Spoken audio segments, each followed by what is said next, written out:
आने के बाद अपना दुख अवश्य रोना होता है कि मुझे ये पीड़ा है, लेकिन अन्य डिमांड नहीं करनी चाहिए।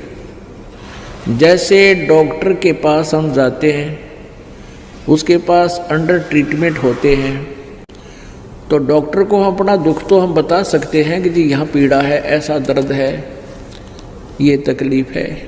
फिर वो उसको कैसे सेट करता है, कैसे हमें स्वस्थ करता है, ये काम डॉक्टर का है। फिर डॉक्टर के ट्रीटमेंट में बाधक नहीं बने, उसके द्वारा बताए गए परहेज को शुरुआत नहीं करे, तोड़े नहीं, तो फिर वो स्वस्थ हो जाता है। इसी प्रकार ये परमात्मा परमेश्वर कबीर जी का एक हॉस्पिटल है, ये दास उसका नौकर है। इस जन्म मरण के रोग को काटने वाला एक डॉक्टर है। दवाई परमात्मा ने बता रखी है, औषधि मेरे को दे रखी है, ट्रीटमेंट विधि बता रखी है। तो यहाँ जो भी आपके साथ हो रहा है, घर पे या यहाँ पर, आपको ये नहीं सोचना चाहिए कि ऐसा क्यों हो गया, ऐसा नहीं हो गया। इसके दो कारण हो सकते हैं। यदि आपको कष्ट रहा है तो गॉड गिवन है, इतना कष्ट चाहिए हमारे को ताकि भगवान की भूल ना पड़े। और कष्ट आपको अधिक बढ़ रहा है, बढ़ गया है, तो आपका नाम खंड हो गया है, आपने डॉक्टर की मर्यादा निभाई नहीं है, जिस कारण से आपको पीड़ा बढ़ी है। वैसे नहीं बढ़ सकती। औषधि ठीक से यूज नहीं की या कोई परहेज तोड़ दिया। तो इसी प्रकार या तो आपने कोई नियम भंग कर दिए, तब आपको पीड़ा बढ़ सकती है, अन्यथा पीड़ा है और नाम आपके ठीक है तो गॉड गिवन है, परमात्मा का दिया हुआ है, उसमें अग्रम अग्रम ना करना। क्योंकि कहते हैं सतगुरु शरण में आने से आई टले बला, और जब माथे में, जब भाग्य में सूली हो, सूली माने मौत, वह कांटे में टल जा। ऐसे ऐसे भारी कष्ट होना हो, जान जानी हो, पूरा परिवार नष्ट होना हो, एक्सीडेंट हो जाता है, एक टांग कट कर बच जाते हो, वो टांग काटना यानी वो अंग भंग करना डॉक्टर के लिए, परमात्मा के लिए आवश्यक था, अन्यथा पूरा परिवार भी नष्ट हो सकता था। हमने युगों युगों के पाप इकट्ठे कर रखे हैं, तो परमात्मा अपने हिसाब से हमें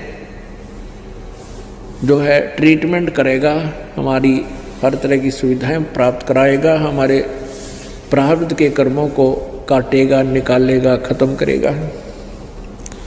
जैसे डॉक्टर बताता है कि तेरा ये हाथ कटेगा, अन्यथा पूरा शरीर नष्ट हो जाएगा, तो फिर डॉक्टर को ये कहना पड़ता है जी जान बचा लो, हाथ बेस से कट जावे। तो डॉक्टर का शौक नहीं, डॉक्टर कोई दुश्मन नहीं, शत्रु नहीं, उसने आवश्यक है जीवन की रक्षा करने के लिए एक हाथ को काटना। तो उसमें हम फिर कर क्या सकते हैं, सहमति ही देनी चाहिए। तो परमात्मा जो करते हैं आपके साथ, उसमें आपको कोई ऑब्जेक्शन नहीं होना चाहिए। हाँ, इतना ध्यान अवश्य रखें कि नाम ना खंड हो गया हो। नाम खंड होने से क्या होता है कि जैसे पहले तो जैसे जिसने बिजली का कनेक्शन ना ले रखा, तो वो क्या करता है, आटा भी हाथ से पीसे, पशुओं के लिए चारा भी हाथ से काटते थे, ऐसे मशीन व गोल गोल चक्कर की, और जल भी हाथ से निकालते थे, दूध भी हाथ से बिलोते थे, रड़कते थे। फिर ले लिया कनेक्शन, अब बटन स्विच ऑन कर देते हैं, अपने आप तो आटा पीसा जा रहा है और अपने आप कट कट कट कट सानी यानी चारा काटा जा रहा है। बटन दाब दिया, अपने आप मोटर सुर सुर करके नल का पानी का जो है ना बाल्टी भर देती है। और आपकी नालायकीतें, गलतीतें, बिजली बोर्ड का बिल ना भरने से आपका कनेक्शन कट जाएगा, या किसी अन्य कारण से आपका कनेक्शन कट गया, तो फिर आपको पावर नहीं आएगी, पहले जो पावर से काम हो रहा था वो बंद हो गया, फिर आप हाथ से कितना कर सकते हो ये अंडरस्टूड है। तो ऐसे परमेश्वर कबीर जी की शरण में आने से आपका सब कार्य उस ईश्वरीय शक्ति से होगा, कबीर परमेश्वर जी की पावर से होगा, और फिर परमात्मा की पावर से जो काम होगा वो बहुत ही स्पीड तो होगा, और जो मनुष्य नहीं कर सकता, मानव मैनुअली नहीं किया जा सकता, वो पावर किया करती है। तो ऐसी ऐसी अनहोनी आपके घर पर होंगी, आप सोच भी नहीं सकते। ऐसा सुख मालिक आपको देगा, सोचते रह जाओगे, भगवान मेरी तो जान जानी थी, और दवाई खा के छक लिया, कोई गोली काम नहीं कर रही थी, कोई किसी प्रकार की, और फिर एकदम वैसे ही आपको ठीक कर देता परमात्मा। तो पुण्यात्माओं कहते हैं, ना जाने के उस सतगुरु के शरण में आने से अगर फिर भी कोई आपत्ति आती है तो ना जाने के बला टाली है भगवान ने। एक तो ये है, और दूसरा ये है कि आपने या कोई मर्यादा भंग करती है, इन दोनों में से एक ही होगा। तो इसलिए कोशिश रखें कि नाम भंग ना हो। मर्यादा भंग होने से बहुत हानि हो जाती है, काल का दाव लग जाता है।